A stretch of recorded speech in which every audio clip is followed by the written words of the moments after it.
주신 주님 말씀 요한복음 21장 17절부터 23절까지입니다. 요한복음 21장 17절부터 23절까지 함께 봉독하도록 하겠습니다. 세 번째 이르시되 요한의 아들 시몬아 네가 나를 사랑하느냐 하시니 주께서 세 번째 네가 나를 사랑하느냐 하심으로 베드로가 근심하여 이르되 주님 모든 것을 아시오니 내가 주님을 사랑하는 줄을 주님께서 아시나이다. 예수께서 이르시되 내 양을 먹이라. 내가 진실로 진실로 네게 이르노니 네가 젊어서는 스스로 띠뛰고 원하는 곳으로 다녔거니와 늙어서는 네 팔을 벌리니 남이 네게 띠띠우고 원하지 아니하는 곳으로 데려가리라. 이 말씀을 하시면 베드로가 어떠한 죽음으로 하나님께 영광을 돌릴 것을 가리키심이라. 이 말씀을 하시고 베드로에게 이르시되 나를 따르라 하시니 베드로가 돌이켜 예수께서 사랑하시는 그 제자가 따르는 것을 보니 그는 만찬 속에서 예수의 품에 의지하여 주님을 파는 자가 누구니까 묻던 자더라. 이에 베드로가 그를 보고 예수께 여짜오되 주님 이 사람은 어떻게 되겠사옵나이까? 예수께서 이르시되 내가 올 때까지 그를 머물게 하고자 할지라도 내게 무슨 상관이냐? 너는 나를 따르라 하시더라. 이 말씀이 형제들에게 나가서 그 제자는 죽지 아니하겠다 하였으나 예수의 말씀은 그가 죽지 않겠다 하신 것을 아니라 내가 올 때까지 그를 머물게 하고자 할지라도 내게 무슨 상관이야 하신 것이더라. 아멘. 평안과 행복을 위하여 라는 제목을 성령께서 내어주셨습니다. 왜 우리에게는 이 평안이라는 말이나 행복이라는 말이나 안식이라는 말을 성경에서 자주 쓰고 또 가르쳐 말씀을 할까요? 그만큼 번뇌와 갈등, 고통과 슬픔, 또 불형통과 실패의 인생을 살아가기 때문이 아닌가 싶습니다. 그런데 오늘 이 말씀을 주님이 주시면서요, 하나님의 자녀인 우리는 어쩌면 구원을 교리로 배워서 머릿속에 집어넣고 구원받았다라고 하는 건 아닌지, 혹은 종교적 약간의 행위로 위로와 소망을 얻으려 하는데 왜 실패하고 힘겨운 시간들을 보내게 되는지 질문이 일어나게 됩니다. 만약 여러분이 정말 교리를 외워서 구원의 확신을 가진 것이 아니라 자연스럽게 예수님을 영접하고 그 사랑의 교제 안에 생명을 얻었다면 여전히 우리의 마음과 삶에는 그리스도의 생명과 사랑이 힘이 되고 기쁨이 되고 능력이 되지 않겠습니까? 또한 우리의 예배나 종교적인 형식이 그야말로 형식이 아니라 사랑과 벅찬 감격으로 드려지는 예배, 또 주를 위한 사랑의 뜨거운 헌신이 되지 않겠습니까? 그러지 못하는 이유가 있어서 오늘 주님이 이렇게 하거라, 이렇게 하거라, 이렇게 하거라 라고 세 가지를 가르쳐 주셨어요. 오늘 본문도 주님이 부활하셔서 제자들에게 찾아오셨고 그 중에 제일 먼저 헐레벌떡 달려온 베드로에게 말씀을 하셨어요. 그 말씀의 내용은 바로 네가 나를 다른 사람들과 사랑하느냐 이 부분이었어요. 내가 주를 사랑하는 줄 주께서 아시나이다. 그러면 내 양을 전하. 이 말씀을 세 번이나 반복을 해요. 고민이 됐습니다. 그리고 나서 주님이 뭐라고 하느냐, 네가 젊어서는 네 마음대로 돌아다녔어. 그러나 나이를 먹으면 네 팔을 띠띠우고 너는 끌려다닐 것이다. 그것은 복음을 위하여 어떤 수고와 그리고 고난을 당할 것인지, 그가 어떤 죽음으로 하나님께 영광을 돌릴 것인지 바로 그 예언이셨습니다. 자, 근데 중요한 건 베드로의 반응입니다. 베드로가 어떻게 충성하고 어떻게 죽을 것인가에 관심을 가질 줄 알았는데 뭐라고 하느냐, 주님이 나를 따르라 하셨을 때 베드로가 돌이켜 예수께서 사랑하신 그 제자가 따르는 것을 보니 그는 만찬 속에서 예수의 품에 의지하여 주님을 파는 자가 누구니까 묻던 자더라. 이에 베드로가 그를 보고 예수께 여쭤 주님 이 사람은 어떻게 되겠사옵나이까? 좀 엉뚱하고 황당하지 않아요? 지금 이거 왜 물어보는 거예요? 주님이 제자들과 마지막 만찬을 하실 때도 주님이 이들 중에 나는 아니다, 나를 배반한 자가 있다. 그때의 관심이 이게 누구냐? 요한에게 시켜서 주님께 묻게 했던 것이 베드로라고 나옵니다. 자, 이런 내용이 지금 쓰여져 있어요. 근데 이 본문을 가지고 주님이 평안과 행복을 위하여 라고 말씀을 풀어주셨습니다. 자, 여러분과 내가 정말 예수님 안에서 평안과 행복을 위하여 지켜야 될 첫 번째가 뭐냐? 저도 깜짝 놀랐어요. 기도할 때 주님이 오셔서 이렇게 말씀을 불러주셔요. 받아 적게 하고. 네, 이렇게 말하셨어요. 한번 따라해 주시기 바랍니다. 남의 일에 간섭하지 말라. 이걸 먼저 말씀할 줄은 몰랐어요. 남의 일에 간섭하지 말라. 지금 베드로가 주님하고 자기 그리고 앞으로의 충성과 사역과 삶에 대해서 모든 관심을 가져야 돼요. 근데 바로 어디로 틀었느냐? 쟤는 어떻게 됩니까? 쟤 죽어요? 안 죽어요? 소문에는 안 죽는다 그러는데 저 죽어요? 안 죽어요? 자, 왜 성령께서 이 말씀을 주셨냐면 이게 바로 우리들의 갈등과 번뇌에서 벗어나는 길이래요.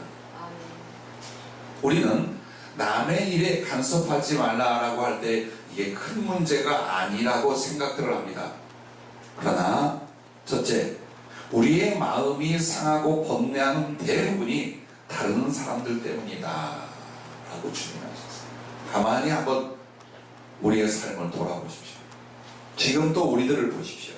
정말 주님과 나 그리고 내 자신을 위하여 고생하고 수고하고 생각하고 살아가고 있는지, 아니면 다른 사람들에 대한 우리의 간섭이나 신경쓰기나 관계 때문에 나의 마음이 상하고 번뇌하고 이런 거랍니다. 그래서 여러분과 내가 정말 다른 사람들과의 관계 속에서 시기가 일어납니다.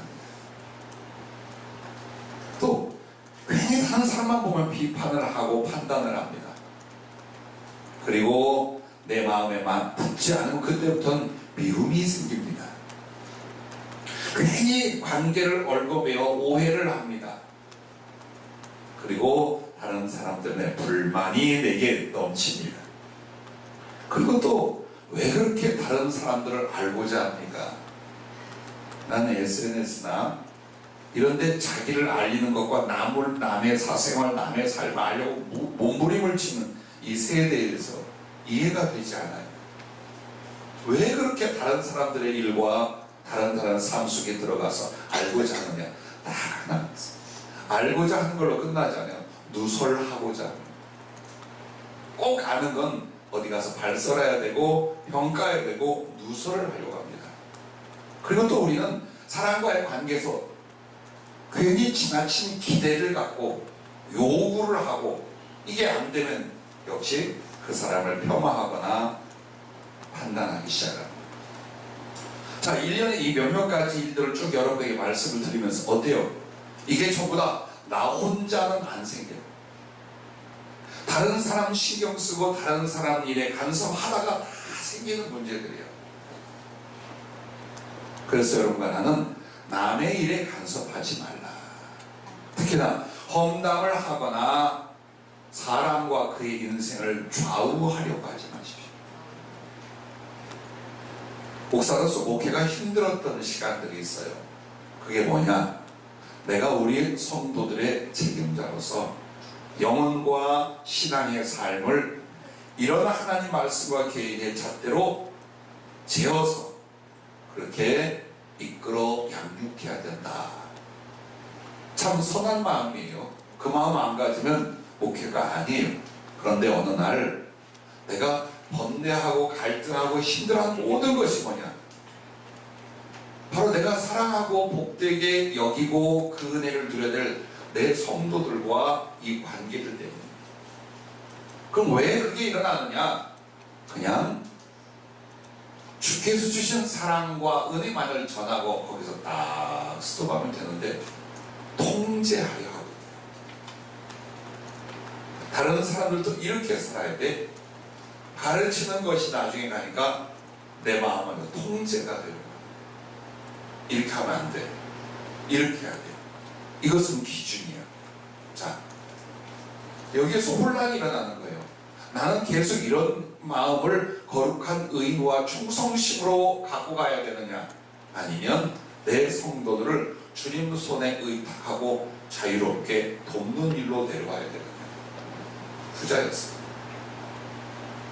많은 고통과 괴로움들과 번뇌가 사라지기 시작했어요. 무책임한 생각이 아니라 다른 사람의 일들에 대하여 그들의 인생이 있어요. 그들의 인격이 있어요. 진리와 성령 안에서 스스로의 판단을 허용하시는 하나님의 섭리예요. 근데 목사가 하나에서 10까지, 아이들부터 청소년, 청년들, 장년들, 주님의 종들 신경 쓰고 이런 말을 듣고 이렇게 생각하고 저런 상을 보고 이렇게 하고 얼마나 힘들었겠어요. 아마 우리 교회가 지금의 2배에서 10배쯤 되면 나는 진작에 죽었을 거예요. 그 갈등 속에서. 고맙습니다. 여러분 수고하셔서. 아마도 우리가 돌아보면서요, 정말 힘들고 괴롭고 아픈 게 다른 사람들을 간섭하지 않으면 일어나지 않을 일들이에요. 그냥 하나님 앞에 축복하고 사랑하고 맡기면 돼요. 근데 그게 아니라 사람들에 대해서 자꾸만 신경을 쓰고, 지금 베드로처럼, 아니 요한이 살든 죽든 무슨 말이에요. 또한 어떤 일이 마태복음 20장에 나오냐면요, 성경에 그 치맛바람이 나와요. 세베대의 아들들의 어머니, 그 세베대의 아들들이 누구냐면 요한과 야고보예요. 이 장성한 사람들을 어머니가 양쪽에 끼고 예수님에게 와요. 그리고 주님 앞에 다 무릎 꿇고 절하고 뭐라고 했느냐, 주여, 주님께서 영광에 계실 때에 우리 아들 둘, 하나는 우편에 하나는 주님 좌편에 있게 하시옵소서. 그럴 수도 있잖아요, 어머니가. 그런데 나머지 제자들의 반응을 성경은 이렇게 기록하고 있어요. 저희들의 말을 인하여 분노하거늘. 아니 우리 아들 좀 잘 좀 봐주세요 했으면 그냥 웃거나 뭐 하나님 소관인지 할 수 있어요. 근데 시기가 일어났어요. 그래서 그 속에 분노가 일어나는 장면이 나와요. 자, 이와 같이 사실은 나와 그렇게 정말 인생과 삶을, 생명을 나눌 관계도 아닌데 자꾸만 다른 사람에 대해 신경을 쓰게 됩니다. 그래서 일어나는 번뇌와 갈등, 고통과 그리고 힘든 일들이 일어나고 있다는 걸 봅니다. 사울 왕이 왜 미친 줄 압니까? 왜 귀신이 들고 그가 비참하게 죽었습니까? 그냥 하나님의 은혜로 왕의 일만 잘하면 돼요. 자동으로 자기 아들에게 그 권세와 왕위가 이어질 거예요. 모든 사람은 잘 따르고 있고 하나님도 그를 합당히 여겨 이스라엘의 첫 번째 왕으로 세웠어요. 그런데 그의 모든 생각이 어디로 가기 시작했느냐? 소년 다윗을 만났어요. 그리고 이 다윗과의 나름대로의 사랑과 우애도 깊어졌어요. 그런데 어느 날 전쟁에 나가서 적장의 목을 베었어요. 그리고 사람들이 하는 말이 사울이 죽인 자는 천천히요, 다윗이 죽인 자는 만만이다 라고 축가를 불렀어요. 이 말을 듣는 순간 심령이 전부 다 어디로 가냐? 다윗 쪽으로 갔어요. 그래, 그러면 이제 저가 내 왕위를 받는 것밖에 없겠네. 그리고요, 죽는 날까지 미워하고 죽는 날까지 쫓아다니고 죽는 날까지 죽이려고 합니다. 그렇게 해서 귀신이 들어가고 미쳐버립니다. 그리고 결국 적과의 싸움에서 화살에 맞고 자기 칼에 엎드려 자살로 끝나고, 그 일이 어디에서 왔느냐? 남의 일에 간섭하고 다른 사람에게 자기의 일처럼 깊게 들어가서 어떤 결과를 가져요? 부정적인 결과를 가져요. 여러분과 나에게 주님이 오늘 자유를 주시고자 하는 거예요. 그냥 다른 사람들의 일, 다른 사람들의 삶에 여러분이 개입하고 들어가지 마십시오. 하지 마십시오. 사랑이라고요? 사랑이라면 주님이 이렇게 말씀했어요. 오직 남에게는 사랑의 의무만으로 대하라. 이 말은 뭐냐? 내가 예수께 생명의 빚을 진 자요 그의 은총과 사랑의 빚을 진 자예요. 그걸 사람에게 갚아라 했어요. 그럼 사람은 누구냐? 내가 받은 사랑을 갚는 사랑의 의무의 대상이에요. 요구하지도 않습니다. 받아내려고도 않습니다. 나는 빚진 것을 도로 갚을 뿐입니다.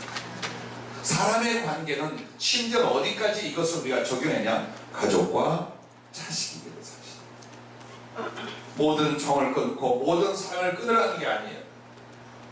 자녀들도 어느 정도 장성했으면 저희의 인생이에요. 제일 불행한 부모가 누군 줄 압니까? 이 자식이 내 것이라고 생각합니다. 내가 옳다고 내가 바란 대로 이 자식들이 살아줘야 돼. 안 그러면 계속 잔소리하고 싫어하고 갈등. 이게 얼마나 괴로워요. 아닙니다. 자식들마저도 그들이 자라나면 그들의 인격과 삶이 있어요. 이와여 축복하고 사랑으로 돕는 일은 좋으나 부정적인 간섭은 서로의 고뇌와 갈등만을 키워나갈 뿐이에요.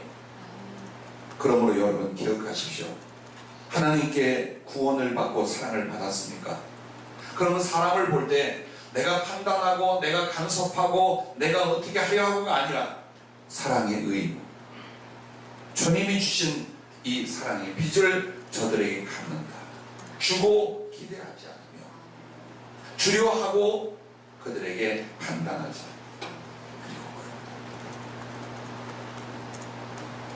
그리고 여러분의 마음은 기도의 골방이나 주님의 성전이나 혹은 겟세마네 동산 산속으로 들어가십시오.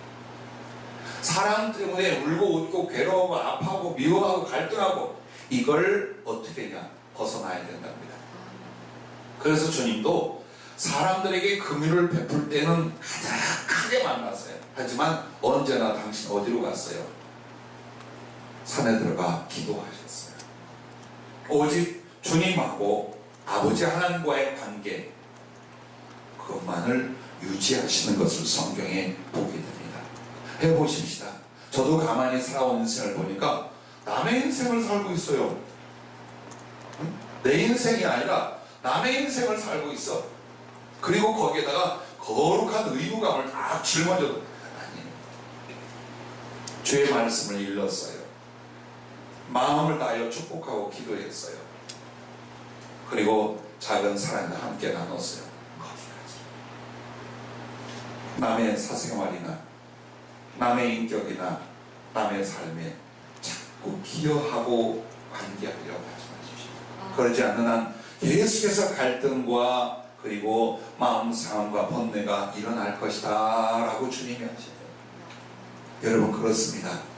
오늘 베드로에게 이 일이 있는 내용을 왜 이렇게 길게 성경이 기록했을까요? 무슨 뜻으로 그렇게 했을까요? 그러지 말라는, 즉 이 베드로는 어떨까요? 주님하고 자기 관계. 그러므로 오늘부터 여러분과 내가 훈련해야 될 것.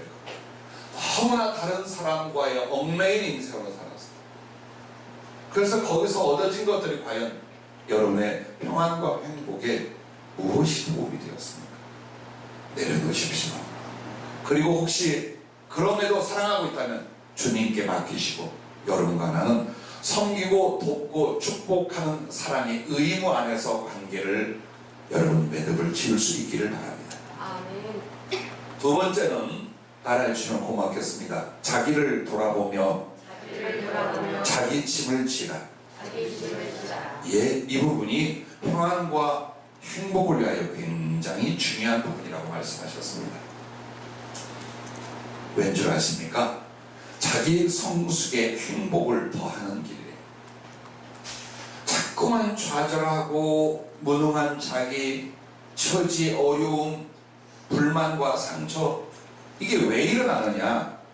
환경이 어렵고 처지가 어려워서가 아니라 자기 자신을 어때요? 돌아보며 성숙시키고 발전시키지 않는 거예요. 그러니까 삶의 의미가 없어져 가는 거예요. 하늘나라 대수 어떤 죽은 뒤의 이야기야 이렇게 생각을 한다. 그러면 여러분은 이 땅에 사는 시간이 무엇이라고 생각합니까? 그 지긋지긋한 생계를 위해서 살라고 하셨겠습니까? 여러분은 지금 왜 살고 왜 살아야 되는가를 아시기 전에는 계속 마음속에 어때요? 힘들고 아프고 지치고 낙심해 갑니다. 가장 중요한 건 그리스도 예수 주님을 만났어요. 하나님 안에 있어요. 그러나 그럴지라도 더욱 중요한 건 그 하나님 안에서 자기를 돌아보고 자기의 짐을 질 수 있는 사람이에요. 여러분을 사랑한다는 것은 다른 사람과의 관계가 아니에요. 나 자신에 대해서. 나보다 소중한 사람 없어요. 나보다 더 먼저 챙길 사명이 없어요. 그런데 만약 여러분 스스로가 주 안에서 소중하고 여러분 스스로를 주님 안에서 성숙 진보시키는 것을 사명으로 충성하지 않는다. 비참해요. 신앙생활도 솔직히 우리 까놓고 말합시다. 엉망이에요. 습관은 남아있는데 가슴은 휑해요. 예배 안 나오면 하늘나라 못 갈 것 같아요. 근데 정말 그 예배를 통해서 은혜를 받고 두려워하고 기뻐하고 감격하고 없어요. 가장 중요한 이유가 뭐냐? 자기를 돌아보지 않기 때문에. 자기를 돌아보지 않는 만큼 사물과 삶에 대하여 그리고 남들에 대하여 관심을 갖는 이것 때문이랍니다. 여러분, 그러므로 첫째는 말씀의 거울과 성령의 빛 앞에 자신을 비춰봐라 라고 했어요. 하나님 말씀은 내 영혼과 삶을 돌이켜보는 거울이 된답니다. 그리고 성령의 강화는 거룩한 빛이 되어 아무리 어둠 속에 있을지라도 나의 위치와 나의 영혼과 나의 삶을 정확히 조명해 주신답니다. 이런 시간과 이런 마음과 삶이 얼마나 중요합니까? 지금 나는 누구입니까? 나는 어디에 있습니까? 난 무엇을 위하여 수고하고 있습니까? 나는 무엇을 고쳐야 할까요? 나는 무엇을 사모해야 될까요? 자, 이것이 여러분의 영혼, 여러분의 삶의 모든 것이 되셔야 합니다. 그래서 여러분과 나는 평생의 성전을 건축하는 사람입니다. 그 성전이 어디요? 자기 자신. 하나님을 모시고 영원히 그 사랑과 생명으로 함께하는 하나님의 성전으로서의 나의 영혼, 심령, 삶을 여러분한테 건축해 가는 거예요. 다른 거 아니에요. 어느 날 떠납니다. 어느 날 우리는 시간의 끝 앞에 서게 됩니다. 부지런히 힘을 다하여 하나님의 은혜를 의존하여 자기를 영원히 함께할 하나님 앞에 성전으로 건축해 갈 수 있기를 바랍니다. 그래서 말씀의 거울로 성령의 빛으로 나를 비춰볼 때마다 부족한 부분이 무엇인지, 잘못된 것이 무엇인지, 잘하고 있는 게 어떤 건지, 혹은 그 속에서 주님의 사랑과 은총은 내게 어떻게 임하며 나의 가야 할 길과 삶을 어떻게 해야 되는 건지, 이걸 전부 다 본다 이 말이에요. 이걸 깨닫는다 이 말이에요. 근데 이 사람이 괴로워하고 낙심하고 좌절하고 방황할 영적 여유가 있을까요? 시간이 많이 없어요. 그럴 수 없어요. 그렇게 해서 자기를 자꾸만 고쳐가는, 한마디로 자신의 진보를 힘쓰기 시작합니다. 저도 인생에 있어 그래요. 목사는 특별한 삶을 사는 거 아니에요. 여러분하고 똑같은데 직종만 조금 다르고. 그러면 내가 힘들고 지쳤을 때를 보면요, 나를 주의 은혜와 진리 안에서 잘 돌아보지 않는 거예요. 사역이니 삶이니 가정사의 어려움이 이것에 힘을 쓰고 있는 거예요. 분명히 그 속에서 뭐가 오느냐? 실망이 오고 상처가 일어나고 좌절이 일어나요. 하지만 말씀 앞에 있고 기도 앞에 있고 주님과의 관계 앞에서 나를 돌아보고 나를 치유하고 양육해가는 과정은 항상 힘이 있었어요. 무엇과도 비교할 수 없는 거룩한 하늘의 소망과 기쁨이 내게 넘쳐났었어요. 그리고 세월이 아깝지 않아요. 왜? 늙어가는 게 아니라 만들어져 간다. 소멸되는 것이 아니라 이루어 간다면 여러분의 삶이 많은 재물과 명예가 없다 할지라도 낙심하고 좌절하고 후회하겠어요? 안 합니다. 행복은 무엇이고 평안은 무엇일까요? 영혼을 비추어 자기 자신이 진리의 터에서 만들어져 간다. 하나님의 관계와 영생을 위하여 만들어져 간다면 여러분이 두려울 게 무엇이고 원망과 낙심은 어디에 쏘겠습니까? 그러므로 자신의 진보는 하나님을 섬겨 관계하는 경건의 진보, 영성의 진보, 인격의 진보, 하나님 쓰심에 합당한 진보, 기타 자기 발전의 진보를 힘쓸 수 있기를 바랍니다. 어떤 사람은 이런 걸 아는 이유를 다른 사람에게 또 갖다 대는 사람이 있어요. 누구 때문이고 누구 때문이요. 바보예요. 그냥 여러분 태어날 때 누구하고 태어났어요? 쌍둥이도 따로따로 태어났어요. 다 혼자 왔어요. 갈 때 우리 색시는 내가 무덤 속에 끌고 와야지. 네가 진시황이냐. 여러분 그냥 혼자 가요. 그럼 홀로 왔다 홀로 가는 것이 아니에요. 오게 하고 살게 하고 데려가시는 주님이시죠. 그래서 여러분의 가장 삶의 중심이 그 주님을 향한 나의 발전, 나의 진보를 위하여 언제나 자기를 돌아볼 수 있기를 주님의 이름으로 축복합니다. 아멘. 또한 나의 짐을 진다는 게 뭘까요? 살면서 그렇습니다. 홀로 사는 건 아니지요. 많은 사람과 관계를 맺고 살아요. 가족, 교회 안에서 믿음의 형제, 직장, 학교, 사회 많습니다. 그런데 거기서 자기 짐을 지나는 게 뭐냐면 남에게 폐가 되지 않고 덕과 섬김이 되려고 하는. 우리가 고의적으로 혹은 나도 모르는 사이에 민폐가 되거나 큰 폐가 될 수 있어요. 그리고 남이 돕지 않으면 한 걸음도 갈 수 없는 바로 이런 모습이 될 수도 있어요. 그렇습니다. 다른 사람에게 폐가 되고 있을 때 여러분은 평안하고 행복할 것이냐? 그렇지 않습니다. 사람은 항상 진정한 행복을 어디서 갖느냐? 덕을 세우고 남을 섬기고 사랑할 때. 그러므로 여러분과 내가 힘들고 어려운 인생사를 살면서도 다른 사람에게 폐가 되지 말고 오직 오히려 주님 때문에 덕을 세우고 사랑과 그리고 베품과 섬김이 되어 갈 수 있기를 바랍니다. 이것도 따라해 주시면 기억에 도움이 됩니다. 나는 남을 위해 걸림돌이 되지 말고 디딤돌이 되자. 나 때문에 실족하고 나 때문에 상처받고 나 때문에 어려움을 겪게 하는 것이 아니라 나를 밟고 그 지른 길을 혹은 흘러가는 냇물을 지나가게 만드는 디딤돌이 되려고. 행복은 여기 있답니다. 그래서 내 자신을 돌아보며 나의 성숙을 도모하고 그리고 다른 사람들에게 유익을 줄 수 있는 나의 짐을 짊어지는 사람, 이것이 바로 사랑의 여러분 진보를 이루고 자기 성숙을 이루어 행복에 이르고 평안의 생활을 하게 된다라고 주님이 말씀하셨습니다.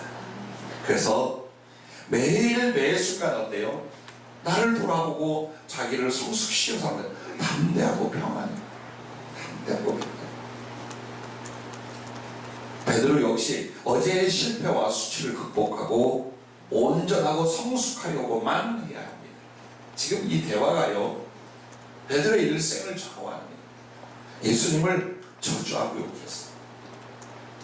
이 육체의 생명을 지키려고 그렇게 사랑하는 주님, 목숨조차 함께 하겠다는 그 주님을 3번이나 배반하고 부인을 해버렸어요. 그 바로 뒤에요.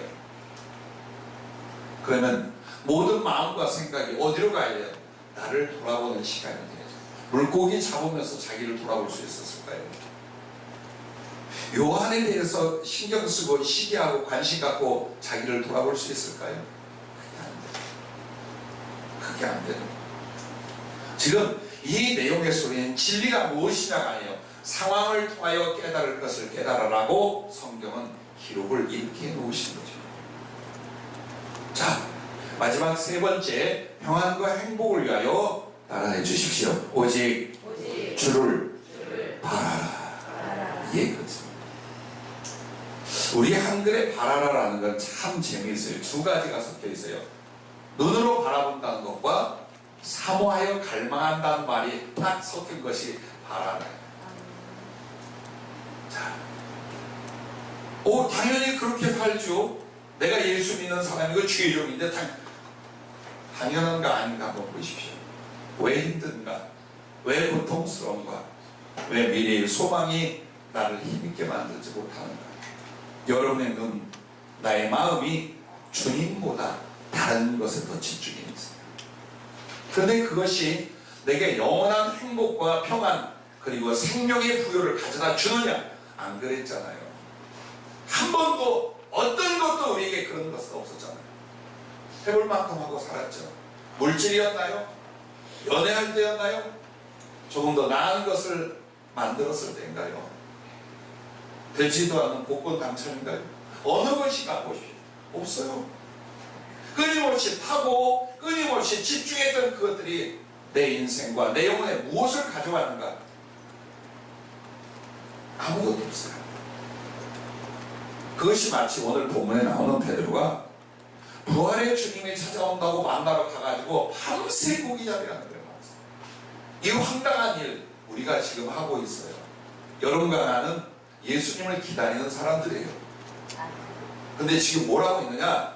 기도하고 혹은 주님에 대해서 더 알려하고 혹은 주님을 증거하고 이런 경건과 소망과 충성의 삶이 아니라 세상이라는 바다에서 그것들을 건져보려고 예수님이 기다려라, 예수님이 오신다는 데요. 모든 정신, 모든 열정, 심지어는 몸뚱이와 영혼까지 쏟으면서 그리고 평안하고 행복하고자 합니다. 성령의 위로, 그리스도의 구원의 감격, 이게 일어날 수 있겠습니까? 일어나지 않아요. 그리고 여러분 이렇게 생각하십시오. 지금 힘이 들거나 뭔가 마음 편치 않습니까? 이렇게 생각하세요. 예수 믿는 건 이 정도가 아니에요. 예수 믿는다는 건 지금 이 정도가 아니에요. 얼마든지 그분 안에서 행복할 수 있고 부유할 수 있고 능력이 있을 수 있고 얼마든지 내 자신이 정말 어떤 상황에도 주의 평강으로 살아갈 수 있는 것, 그것이 예수를 믿는 신앙생활인 줄로 믿으시길 바랍니다. 그런데 중요한 게 뭐냐? 주님을 바라고 있는 거예요. 주님을 보고 주님을 바라고 사는가? 아니면 물질이나 사람이나 혹은 내가 뭔가 해보고 싶은 바로 그것에 대해서 미친 듯 열정은 가슴을 삶을 다하고 있는가? 멈추십시오. 오늘 목회자에 대해서 얘기를 제가 자주 해요. 왜?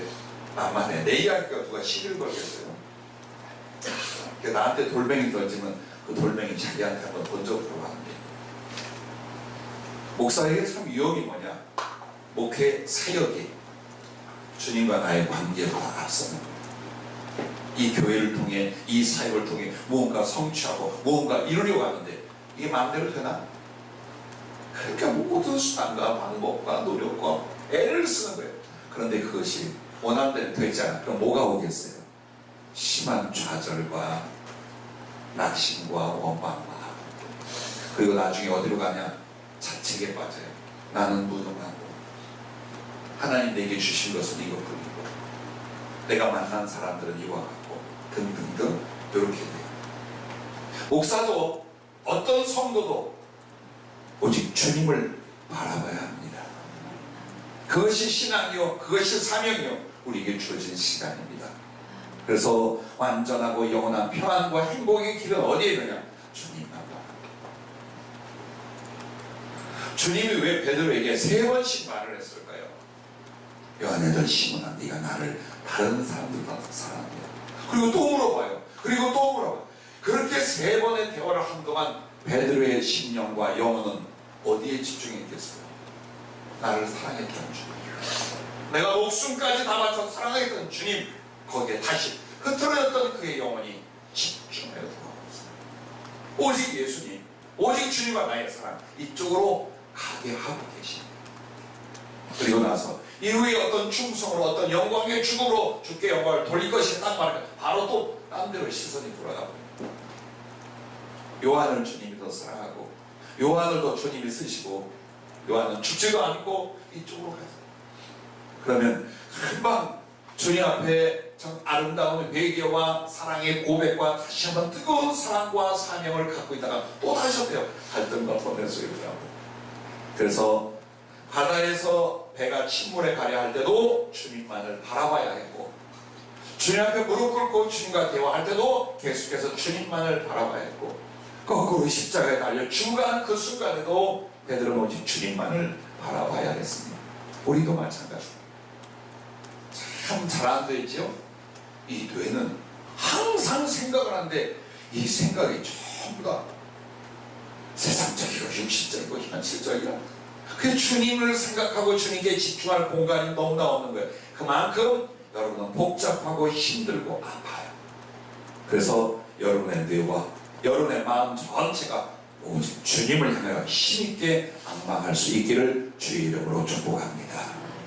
그러면 어떻게 우리가 주님을 바라는가? 그 첫째가 세상에서 오직 그리스도와 나만 생각하라. 딴 거 말고 주님하고 나만 생각하래. 어떻게 주님과 자기의 사랑을 만들어가는 것이 이 주어진 시간입니다. 그게 아니면 내 삶에 아무 의미가 없는 거예요. 그 수고도 그 땀과 눈물도 다 헛것이 되고 마는 거예요. 우리는 삶이라는 방편을 가지고 영혼이라는 도구를 가지고 뭘 하는 거예요? 주님과 나의 사랑을 만들고 이어가는 거예요. 그게 우리의 생명의 시간입니다. 그래서 내가 주님을 바란다는 거 뭐냐면 주님하고 나 사이만을 만들어가는 거예요. 모든 생각과 마음과 삶에서 주님과 나의 사랑을 오직 반드시 그게 이루어지고 있습니까? 그게 지금 가능하십니까? 참 여러분 복이 있습니다. 그리고 담대한 평안이 결코 떠나지 않는 거예요. 하십시오. 다른 거 필요 없어요. 주님하고 나와의 관계, 이게 내 인생이에요. 나에게 주어진 시간. 이거 못 만들면 봉사다, 충성이다, 예배다 무슨 의미가 있어요? 그래서 오직 주님을 바라는 건 마치 무릎 꿇고 주님 앞에서 그 눈동자를 바라보고 그 손의 못자국을 바라보고 있는 베드로의 그 위치와 같은, 여러분 그리하실 수 있길 바랍니다. 그래서 한 해가 지나면 흰머리가 늘었네, 내가 더 늙었네, 옆구리에 뭐가 더 붙었네, 이거 고민하지 말고 주님하고 나의 사랑과 관계와 동행이 얼만큼 깊어졌는지 혹은 떨어졌는지 여기에 모든 마음과 시간을 쏟아가시기 바랍니다. 그리고 그렇게 여러분이 사랑하고 염려하는 삶을 맡기십시오. 그래서 모든 것을 주를 의탁할 수 있어요. 그게 주님을 바랍니다. 내 힘으로 아니면 안 돼, 또 재수가 없으면 안 돼. 그 말은 주님이 언제 돕기나 했나? 주님이 이걸 해줄 수 있나? 내가 당신 의지하고 기도한들 이게 뭐 해결이 되나? 라는 불신과 똑같은 자세예요. 우리의 불신은 난 예수님 몰라, 예수님은 구주가 아니야, 이게 아니에요. 나의 삶 속에서 당신을 의지하지 못하는 거예요. 그래서 모든 고민과 걱정, 짊어지고 그것 때문에 신앙과 주님 섬기는까지 희생을 시키잖아요. 언제부터 우리가 예배를 펴하면서 조금이라도 더 잘 살아보려고 했습니다. 언제부터 여러분이 이 교회에서 기도를 펴하면서 생활에서 조금 더 유의를 얻어보려고 했습니다. 그게 얼마나 비참합니다. 아직도 모르겠습니다. 어느 날 여러분과 나의 인생이 어떤 방향으로 흘러갈지 모르지만 언제나 잊지 마십시오. 나의 삶을, 내 몸뚱이마저 주님께 맡기십시오. 맡겨야만 평안하고 소망이 더해집니다. 그러므로 기도하지 않고는 맡길 방법이 없어요. 왜? 마음이 가지 않아요. 믿음으로 주님을 삼아야 마음이 가지 않아요. 말씀과 기도 없이는 절대로 주님을 의탁하고 의지할 수가 없어요. 왜? 현실밖에는 가슴에 눈에 안 보여요. 이 현실밖에는. 그러나 주님과의 거룩한 연교가 있으면 그 기도와 그 말씀 중에서 가슴부터 옮겨놓을 수 있어요. 내가 의지하고 사랑하고 사모하는 모든 것도 주님께 맡길 수 있어요. 그리고 나면 이 속에 응어리지고 상처받고 두려워하는 모든 것들은 어때요? 그때 평안으로 주님이 채워줄 것을 믿으시기 바랍니다. 마음을 평안케 하신 주님이 여러분의 삶은 형통하게 평안하게 못해 주시겠습니까? 우리는 최소한 세계 선교니 영혼 구원이니 누구나 그 사명과 그 기도를 하고 있을 거예요. 그런데 내가 나의 신령 하나 주체하지 못하고 세계 선교니 영혼 구원이니 하나님께 특별히 쓰임받는 도구가 되니 이런 일이 일어나겠습니다. 그러므로 주님 앞에 오직 주님과 나의 생각, 그리고 모든 것은 주님께 기도로 믿음으로 맡길 수 있기를 바라고, 그리고 오직 주를 따르려 할 수 있기를 바랍니다.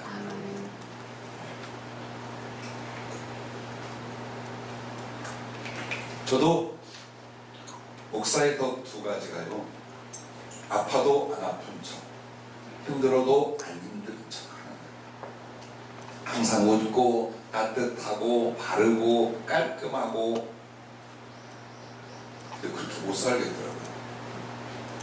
그래서 우리 성도 중에 혹은 우리 주님의 종 동역자 중에 터놓고 얘기하면 해요. 뭐가 어떻고 뭐가 어떻고 이야기를 합니다. 근데 사실 굉장히 삶의 힘든 위기가 수년부터 왔어요.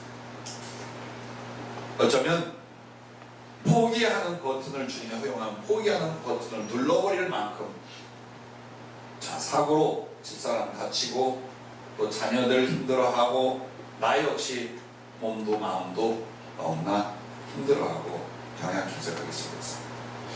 그리고 주님 앞에 큰 꿈과 비전 가지고 달리고 달리는데 이게 쉽사리 되지 않아요. 작은 교회 하나 제대로 양육을 못해요. 많은 사람들은 각자의 생각을 가지고 각자의 판단을 하고 있어요. 죽을 만큼 힘들었어요. 차라리 포기하고 길거리 전도자로 혹은 산속에서 묵상하며 작은 복음의 내용이라도 전하는 이쪽으로 방향을 틀려고 했어요. 몸뚱이는 일으킬 수도 없고 걸어갈 수도 없을 만큼 힘이 들고 아프기 시작했어요. 그게 10여 년을 갔어요. 이걸 가족에게 말할 수도 없고 누구에게 도움을 청할 수도 없고 점점 거꾸로 조금씩 회복도 되고 조금씩 달라지기도 했지만 크게 변치 않고 정말 힘겨운 시간을 봤어요. 어제 주님이 오셨어요. 아주 지친 몸뚱이를 이끌고 차를 운전하는데 조수석에 갑자기 예수님이 더 앉으시고 손을 내 어깨에 얹으셨어요. 운전을 하고 있는 거예요. 그리고 주님이 이야기를 시작하셨어요. 아니라 내가 왜 사람으로 있을 때에 그렇게 미친 것처럼 다른 사람들을 치료하고 먹이고 그 말씀을 전하게 하여 잠도 못 자고 밥도 못 먹고 그렇게 산 줄 아느냐. 그러면서 하는 말씀이, 주님 당신이 오셨을 때 우리는 전지전능하신 하나님의 모든 것으로 오셨다고 지금까지 다 생각해요. 아니요, 그분의 신분은 전지전능하신 하나님, 여호와 하나님 맞아요. 그러나 이 땅에 올 때는 여러분과 나와 똑같은 한 사람으로 오셨어요. 그가 기적을 행하고 놀라운 역사를 일으킨 건 마음대로 할 수 있는 권한이 아니라 하나님의 종으로 순종하고 항상 기도하면서 주신 하나님의 은혜의 선물과 영향이었다. 그런데 3년밖에 없어요. 당시에 사랑하는 사람들, 불쌍히 여는 사람 찾아왔어요. 근데 그들에게 줄 수 있는 걸 주님이 준비했는데 그 한계가 있고 시간은 3년밖에. 미칠 듯이 뛰어다녔답니다. 먹을 거 안 먹고 잘 거 안 자고 놀 거 안 놀면서 조금이라도 더 나눠주려고, 조금이라도 치료하고 조금이라도 그때 생명과 긍휼을 베풀게 하려고 그렇게 애를 썼다. 자, 여러분 그 말씀 당연한 말씀 같잖아요. 근데 주님의 마음이 나한테 전이가 느껴졌어요. 온 팔다리에 소름이 끼치며 전율이 일어났어요. 그리고 주님 부르면서 흐느끼고 통곡하기 시작했어요. 차를 세우지도 못한 채 차를 뺑뺑 돌면서 주님 앞에 엎드려서 얼마나 울었는지. 왜?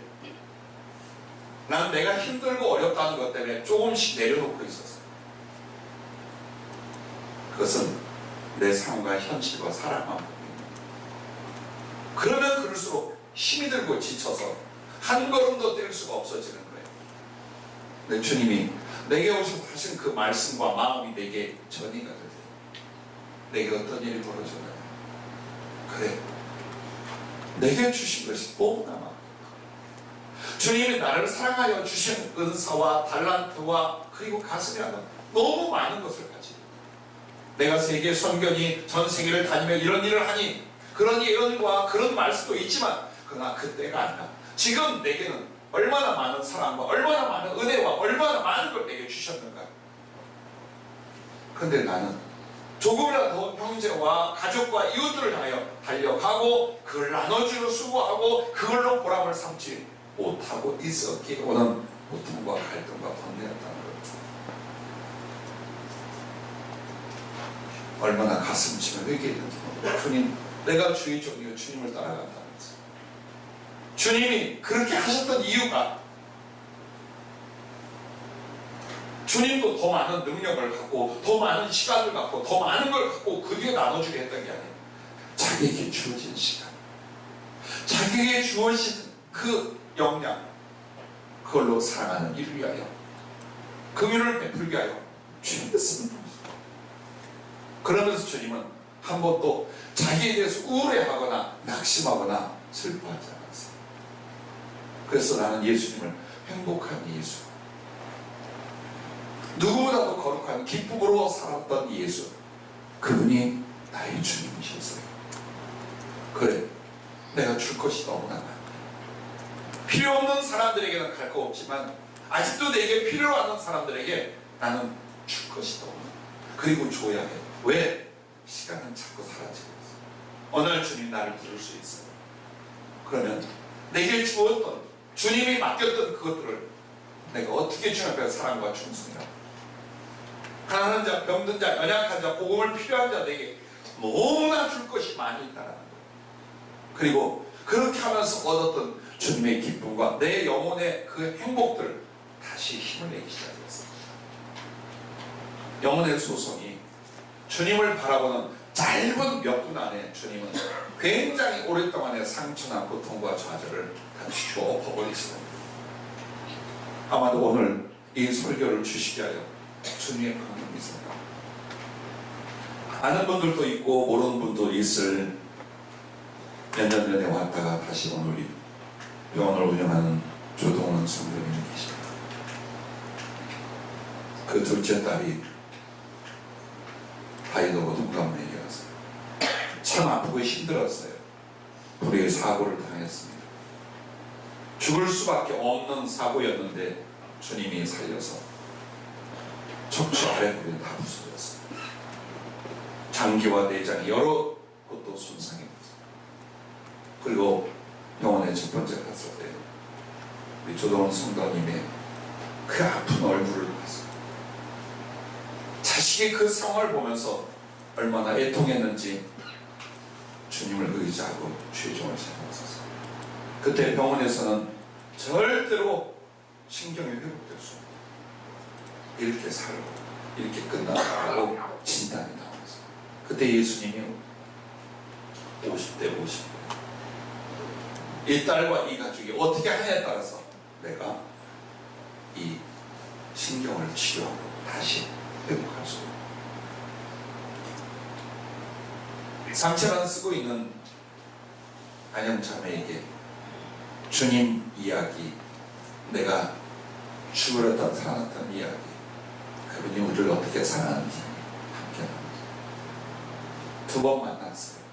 그런데 영혼 속의 고통과 괴로움이 깔끔히 치유돼요. 그리고 놀라운 건 우리 안영자매 엄마가 바지를 걷어치며 다리를 보여주었습니다. 그냥 힘써봐. 오른쪽 다리 안쪽 근육이 툭툭툭 뛰고 있고, 신경이 절단돼서 피부에 감각은 있어도 발가락 하나, 근육 하나 옮길 수가 없어야 돼요. 근데 주님이 꼬인 것과 끊어진 신경을 만지는 걸 보여주면서 안쪽, 오른쪽 안쪽 다리 근육을 툭툭 뛰고, 다른 사람들에게 그게 이럴 수도 있지. 그러나 부모님과 기도하며 모든 걸 보았던 나는 정말 펄펄 뛰고 싶었어. 이렇게 되어 신경이 살아나고 부서진 몸이 고쳐지고 제 인생을 주님과 더 힘들고 아픈 사람을 위하여 이 딸이 살 수 있다는 비전을 주님이 가르쳐 주시고 나눴습니다. 여러분에게 왜 이 간증을 끝으로 하느냐? 두 가지 때문이에요. 하나는 조한영 자매, 불의의 사고로 7층에서 떨어졌어요. 머리부터 떨어졌어요. 하나님을 살렸어요. 척추도부터 다 부서졌어요. 걸을 수도 움직일 수도 없어요. 근데 주님이 치료하고 있고 그 영혼을 그렇게 주님이 만들고 있습니다. 위에서 기도해주며 여러분의 사랑과 기도가 정말 소중한 영혼과 육신의 회복을 이루리라 믿어요. 그래서 말씀드리고 또 하나는 나는 아무것도 아니에요. 나는 죄인 중에 죄인이에요. 보잘것없한 인간이에요. 그러나 내가 그런 자매와 가족들을 만나서 주님의 마음과 계획과 뜻을 전할 수 있다는 거고 또 주님이 정말 일하시고 치유하고 역사하는 걸 볼 수 있다는 것. 다시 한번 내게 얼마나 많은 걸 주님이 맡기셨는지. 나는 가난하고 병약하고 힘들고 지쳐있는 것 같지만 내게 너무 소중한 것들. 이 목숨을 다해서 모든 열정으로 사랑하는 일이라면 영혼을 구원하는 일이라면 나를 바치는 일. 주님과 나의 소통은 그것이었습니다. 여러분 우리에게 주님이 주신 것이 얼마나 많은지 내가 주님과 깊은 교통으로 당신을 바라보기 전에는 모릅니다. 이놈의 환경과 육신과 세상 때문에 우리는 언제나 좌절하거나 힘들거나 혼내와 갈등을 벗어나지 못합니다. 그러나 여러분의 모든 마음과 영혼의 눈을 주님을 향하여 고정하십시오. 그리고 그분께 들으십시오. 그분이 만지게 하십시오. 그리고 그분이 내게 주신 것들을 가지고 그동안 그렇게도 열심히 사랑과 그 길을 위하여 최선을 다했던 그리스도의 그 길을 가십시다. 아마도 이것이 우리의 마지막이요 이것이 우리들의 열매가 될 줄로 믿습니다.